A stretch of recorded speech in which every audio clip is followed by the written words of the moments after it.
अस्सलाम वालेकुम फ्रेंड्स। आज की वीडियो रिक्वेस्ट बेस्ड वीडियो है। एक दोस्त ने पूछा था अल Ameen Islamic asset allocation fund के बारे में। उन्होंने लिखा था एसेट एलोकेशन फंड, लेकिन अल अमीन का इस्लामिक एसेट एलोकेशन फंड है। और हम इसको देखेंगे, इसको एनालाइज करेंगे कि इसकी क्या क्या पैरामीटर्स हैं। तो चलिए शुरू करते हैं।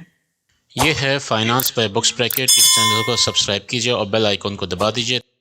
ये मैंने यूबीएल की वेबसाइट खोली हुई है। इसके अंदर इन्होंने बताया हुआ है Al Ameen Islamic asset fund के बारे में कि this scheme offers you convenient sharia compliant methods of diversifying your investment. ये जो है आपको शरिया कंप्लाइंट इन्वेस्टमेंट देती है। इस टाइम इसकी नेट एसेट वैल्यू की जो ऑफर प्राइस है 162.9 रुपीज़ है। ये 15 फरवरी की डेट की प्राइस है। 162 रुपये पे ये जो है इसकी ऑफर है, आप परचेज कर सकते हैं। इसको सेल करना है तो 157.5 के ऊपर ये चल रहा है। फंड रिटर्न कैलकुलेटर यहाँ पे इन्होंने वेबसाइट पे शो किया हुआ है। आप अगर देखना चाहें इसकी एसआईपी तो यहाँ से आप देख सकते हैं। एसआईपी कहते हैं सिस्टमेटिक इन्वेस्टमेंट प्लानिंग को। और ये आप जो है किसी भी फंड के अंदर कर सकते हैं। बैंक के अंदर जाके आपको अपनी जो है शुरू करनी होती है एसआईपी। हम देख लेते हैं अगर किसी ने 10 साल के अंदर इसने कितना रिटर्न दिया, हम 2013 से चेक कर लेते हैं। और यहाँ से हम जनरेट रिजल्ट करते हैं। तो ये देखें, आपने अब तक टोटल 5 लाख इन्वेस्ट किया था, तो 647,000 जो है आपका रिटर्न होता है 29.5%। यहाँ से आपको शो करवा रहा है किस तरीके से ये ऊपर जाता जा रहा है। जिसने भी किया था 29% 10 ईयर्स में, it's not very good but it is there. और इसमें आप 1,000 रुपये से इन्वेस्टमेंट स्टार्ट कर सकते हैं। अच्छा, मैंने जो पीछे बताया है वो SIP नहीं है, वो आपने इन्वेस्टमेंट की है सिंपली कि कितना रिटर्न दिया उसने 10 सालों में। ये 5 लाख जो है वो 647 के ऊपर चला गया है। इसमें आप स्टार्ट 10,000 से कर सकते हैं और 10,000 के ही जो सब्सिक्वेंट चार्जेस हैं उसके अंदर जाते हैं 10,000, 20,000, 30,000 इस तरह से। और इसकी जो इन्वेस्टमेंट चार्जेस हैं 3% के ऊपर है, मैनेजमेंट फीस 2% है। और मीडियम रिस्क जो है ये फंड है। इसके अंदर इन्वेस्ट करने के लिए आप गेट स्टार्टेड पे क्लिक करेंगे, अपना नेम, फोन, सिटी और ईमेल लिख के, तो आपको जो है कॉल आ जाएगी और वो आपकी फिर जो बैंक वाले वो इन्वेस्टमेंट कराएंगे। अब हम इसको मजीद एनालाइज करते हैं।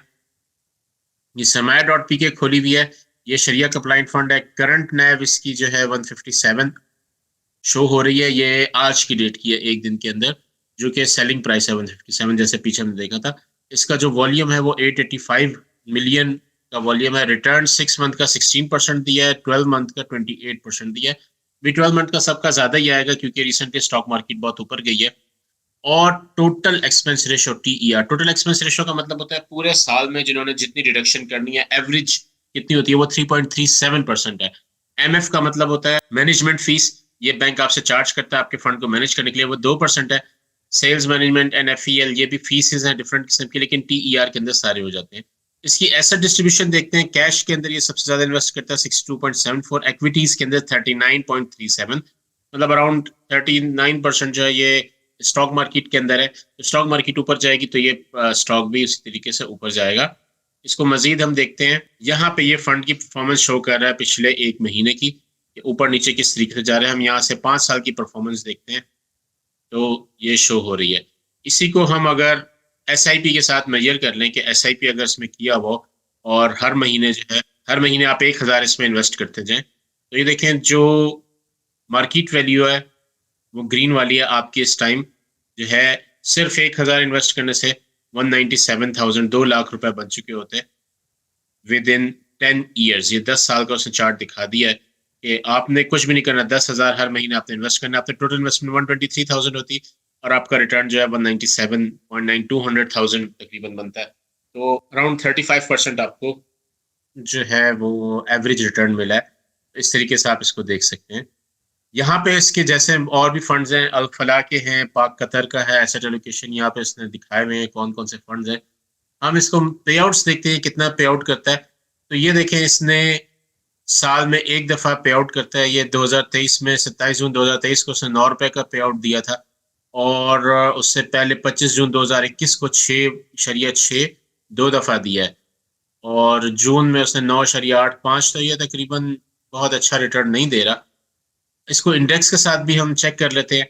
जो ब्लैक है वो इंडेक्स है, PSE index, Pakistan stock exchange के इंडेक्स है।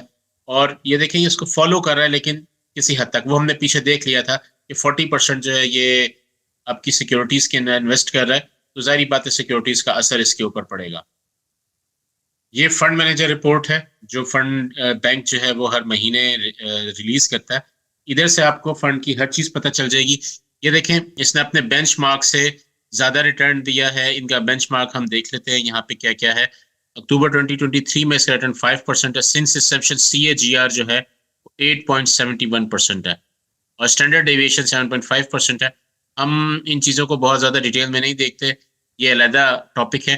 टोटल एक्सपेंस रेशो 1.28%, ये सबसे इंपॉर्टेंट है। 1.28% ये जो है टोटल एक्सपेंस रेशो इनकी यहाँ पे शो कराई हुई है उन्होंने अपनी फंड मैनेजर रिपोर्ट में। ये सबसे चीज़ ज़्यादा एक्यूरेट होती है। कैश के अंदर अगस्त में 41% था, सितंबर में 37% था, अक्टूबर में 26% था।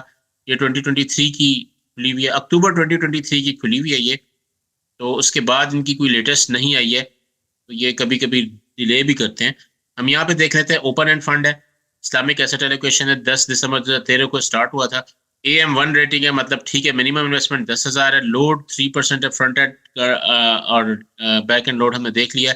और यहाँ से देखिए इसने जो है दिखाया हुआ है कि 1 साल के अंदर इसने तकरीबन 18 से 19% रिटर्न दिया है।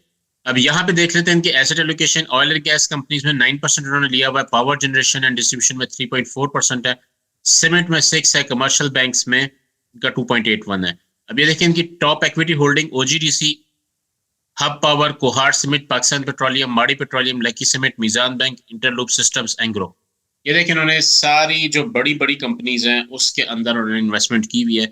ये कंपनीज जो है पाकिस्तान स्टॉक एक्सचेंज की जाइंट कंपनीज हैं और ये जब ऊपर जाती हैं तो पाकिस्तान स्टॉक मार्केट ऊपर जाती है, ये जब नीचे जाती हैं तो नीचे ये जाती है। हमने इनकी इक्विटी होल्डिंग देखी, यहाँ पे सकूक होल्डिंग भी देख लें जो कि कैश के अंदर आती है। सकूक DIB बैंक, सकूक जावेदान कॉर्पोरेशन लिमिटेड और सकूक गनी गैस लिमिटेड की इन्होंने सकूक्स लिए हुए हैं। तो दोस्तों ओवरऑल ये एक मीडियम फंड है। कोई बंदा जो है अपने एक नॉर्मलाइज इन्वेस्टमेंट लेना चाहता है, जिसके पास टाइम नहीं है, वो इसके अंदर इन्वेस्ट कर सकता है। UBL का है और मेरे ख्याल से एक नॉर्मल है, अच्छा है। अगर आप इसमें इन्वेस्ट करना चाहें तो कर सकते हैं, लेकिन मीडियम रिस्क मीडियम प्रॉफिट इसी तरीके से चीज़ें चलती हैं। तो दोस्तों ये थी आज की वीडियो, उम्मीद है आपको पसंद आई होगी। अगर आपके क्वेश्चन हैं तो कमेंट्स में आप पूछ सकते हैं। मेरे साथ बंदे रहने का शुक्रिया। अल्लाह हाफ़िज़।